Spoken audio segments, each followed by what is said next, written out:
Hello, everybody. It's Scott here from HeyUGuys. I hope you're well. Welcome back to the site. Welcome back to the channel. If you like everything we do, should I say? Goodness. Make sure you like and subscribe to the YouTube channel, and make sure you go over to HeyUGuys.com for all of your film and TV needs. I'm joined on today's episode by Mr. Stefan Pape, and we are going to be discussing the new movie by director Josh Trank called Capone. It was originally called Fonzo. If you want to know the ins and outs of that, you can check out Stefan's interview with Josh Trank over on the HeyUGuys website right now. But we're going to give you a review of the movie. And yeah, let's see if we enjoyed Capone. Written, directed and edited by Josh Trank, who of course brought us Chronicle and brought us the Fantastic Four, or Fant Four Stick, as people know it to be. This one, of course, stars the fantastic Mr. Tom Hardy. So Capone is, as I say, it's a biography of Al Capone. It takes place sort of after his prison sentence. He had 11 years in a US penitentiary, and this is about the aftermath of all of his dodgy dealings. He's suffering from dementia. He's suffering from neurosyphilis and lots of other things. So he's slowly going quite mad and kind of clinging to life in many ways. But he still wants to be the Al Capone that he was before. But he's having to deal with all of the kind of medical stuff that's going on in his brain. Stefan, what was your first kind of reaction to this, and what kind of drew you to the movie? Because obviously Josh Trank comes with a bit of baggage now, but the other side of the coin is that it comes with Tom Hardy, who's also always so committed to his craft. Well, I think the thing that I did really admire about the film was just how uncommercial it was. Josh Trank, obviously, Chronicle was this really exciting kind of new sort of movie that sort of threw him onto the kind of world stage. And then Fantastic Four was his big sort of deviation into the world of the blockbuster. And it didn't go very well. I think he'd be the first person to say that. And he actually is the first. He has been the first person to say that. And I just admired it for being completely uncommercial. It's very easy to go into this movie and see Tom Hardy on the post and know it's a kind of a biopic about a kind of mob boss. It feels like something you've probably seen 10, 15 times before, but actually it's quite unlike anything I've seen ever, really. I mean, it's very sort of gritty and horrible. There's a real atmosphere to this. And Tom Hardy at sometimes resembles a sort of zombie. He's kind of got splotches on his face, and he was more understandable as Bane, I think, than he is in this. He's sort of, it's this kind of strange, quite weird, quite dirty kind of biopic, if you can even use that term. And I just feel like I've just kind of admired it for not playing by the rules and not abiding by convention. And for a man who's just come off the back of Fantastic Four to come out with something as kind of unashamedly just creative and out of his own mind is quite courageous. And I really I think it's a really good move for him in his career. I did have some problems with the film, but I do admire its unwavering, just a kind of intent just to be its own movie and not try and be anything and be put into any box.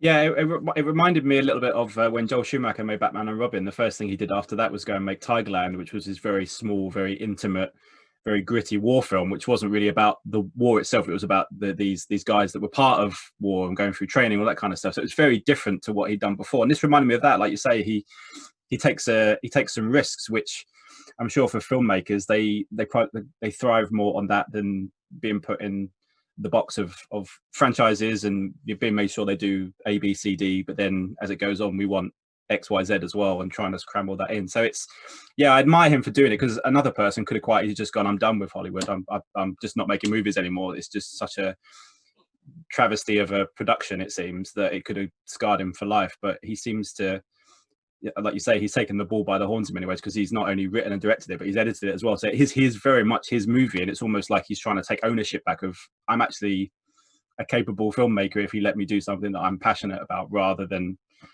the studio system. But one thing I liked about the movie, you touched on there, about the fact that it is very biographical, but it's not, because it focuses on one particular portion of his life, and there's elements of what's happened before, but we've kind of seen all of that in other movies. So to focus on what he was like post all of that, and the kind of the traumas that he had to deal with, and like you say, he's almost like a zombie, isn't he, in many ways. And Tom Hardy, now you mentioned there about him as Bane and his voice like this, people are going to be kind of surprised, aren't they, very much in this, that there's a lot of grunting. There's a lot of noise and not a lot of words with this, which from what I can gather, that was kind of how Al Capone was. So he's not doing anything, not doing a disservice to him in many ways, but it's a performance that's very strange. I don't know how you felt about it, but it's, you can't say he's never committed to a role. He's always committed to a role, but it was very difficult to penetrate a lot of what he was trying to say and a lot of what he was trying to do. Yeah, I think that so one of the things that you can really sort of the parallel you can draw this film with another is The Irishman, Scorsese's most recent, because it's taking people that at one point were feared, they had authority, they were like the dons of their kind of era, and we're meeting them at later life when they're vulnerable and kind of fragile, and they're nowhere near, they haven't got anywhere near the sort of the demeanor and kind of power that they once had. And I think that if you watch The Irishman, it is one of the most subtle collection of performances. Robert De Niro, the way he kind of, it's all so internalized and so nuanced, and it's just a beautiful display. And Tom Hardy is the complete opposite. It's like tackling a similar kind of theme of kind of nostalgia, of getting older, of kind of someone who's sort of losing that sort of touch they once had. But he's done it in such a kind of overstated way. And I think, and I'm probably not sure if this is a very popular opinion, but I think Tom Hardy overacts a little bit. Not just in this, I think generally. I think he's someone that commits to a role, like you said, but I think he can be guilty of overcommitting to a role and sometimes loses sight a little bit of the character and the kind of the nuances of a role. And I just think if you watch a film like Mad Max, where he's kind of in the middle of it and everything's happening around him, he's brilliant. He's such a, that's an understated term to some degree, but when he's given license like he is in Capone, or even the way he is in kind of Peaky Blinders, I think he just overdoes it a little bit. I've got to be honest. And I think he does here. And I think even though at times he's brilliant, I think it does disallow a chance to have a real emotional connection with the character. Yeah, I think part of his career has been to choose those roles, isn't he? In more than the other ones, like you say. Like if you look at something like Venom, it's very much allows him to be very big, particularly as Venom, you know. And same with Bane, you know, he was given a license to be, you know, a very frightening character, but he was very, as you say, very over the top and was, you know, kind of avuncular in some ways, not funny per se, but he's allowed the freedom to do that. And Bronson, was it Bronson as well? He's quite, yeah. The character is very much, you know, full of life in some regards, and is allowed to kind of go past, you know, what might be expected. With this, I think you're right. I think he is good in parts, but I just think it's taken maybe a step or two too far, where it borders on kind of caricature in some regard. Do you know what I mean? But it's not Gotham, is it? I mean, like you said, Bane in Gotham, you kind of got this license to be over the top because it's a fictional place and stuff. But because this is a real man in a serious story about the latter years of his life, I think maybe he could have toned it down a little bit. But then we don't know what it was like. Maybe Al Capone was like this. Maybe he walked around just grumbling for weeks in the last few weeks of his life. Who knows? Maybe this is spot on. Yeah, strangely, I kept hearing, I don't know if it's just me, but I kept hearing Popeye's voice, you know, that, and he's got the thing in his mouth. I was just like, Tom Hardy would be perfect to play Popeye. Never mind. But I mean, we'll mention the other parts of the cast. I mean, Linda Cardellini is fantastic in it, and she's really very under the radar, becoming quite a force in many ways. You know, she was fantastic in Green Book. She's fantastic in Dead Like Me, the Netflix TV show. Obviously, she was in, people will know her, mass audiences will know her, obviously, as Hawkeye's wife in Avengers. She's fantastic in this as well, and she really is slowly becoming, I mean, she's been very good all the time, but in recent years, becoming quite a force in many ways, and she's fantastic in this as well. Yeah, and also I think she's probably the most essential character in this because she actually grounds the film, because while Tom Hardy is sort of walking around kind of grunting and kind of talking and gibberish, she's actually a very normal, regular person. I think she carries the emotional weight on her shoulders in this film, and without her, I think it would have veered into being a bit of a farce. But luckily, she just counteracts Tom Hardy's performance a little bit. So I think thanks to her inclusion, I think the film is let off the hook in that regard. But to be honest, I think that's the thing is as a piece of filmmaking, you can watch it and feel a bit disgusted and feel like you've got no emotional connection to it. But there are enough kind of artistic choices, like her character, like the time period it's set, the fact it all takes place pretty much in this kind of small sort of single setting for lots of it. And I think that it's, in many ways, I think you can't sort of fault Josh Trank and some of his artistic choice. I think it's a very interesting film, and I think that is the key to take away here. But having said that, there's a very good chance you won't like it. It's a very hard one to recommend, because you could say to someone, yeah, it's a really admirable piece of filmmaking, but you might hate it. But not every film's out there to be liked, I suppose. But yeah, Linda Cardellini is definitely one of the stronger kind of artistic choices made in this film, I think. Yeah, and there's a great ensemble as well. Obviously, Carl McLaughlin, Matt Dillon's in there, Jack Lowden, who I really like. He's really good as well. So there's a really good ensemble in this as well.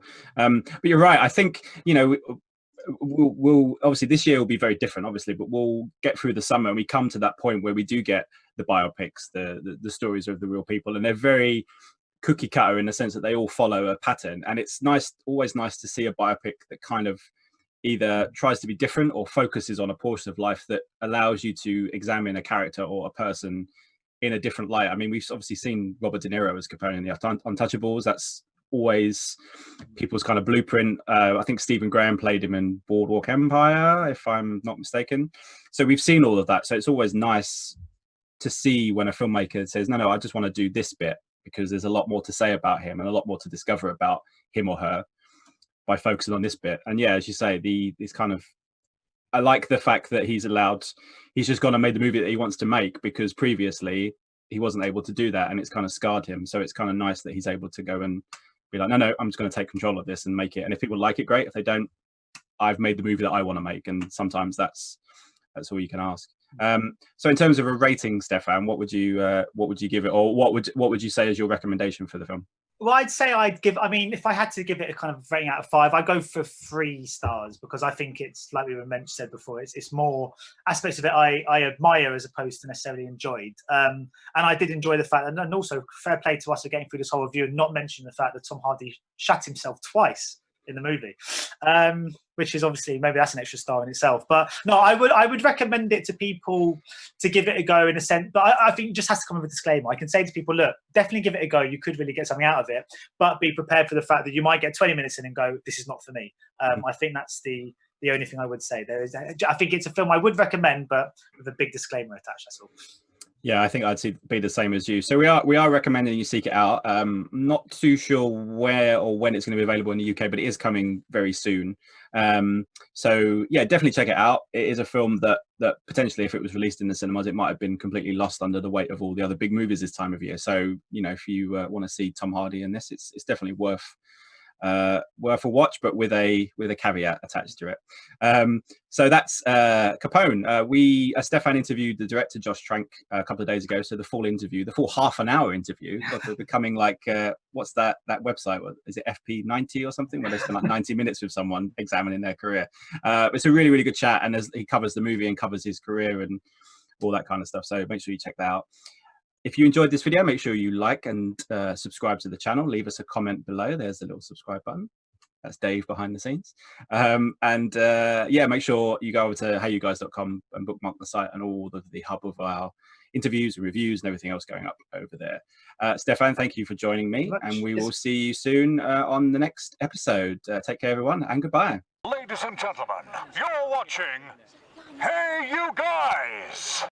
Hey You Guys, huh? Hey You Guys. Is that from the Goonies? It is indeed, yeah. Nice. Hey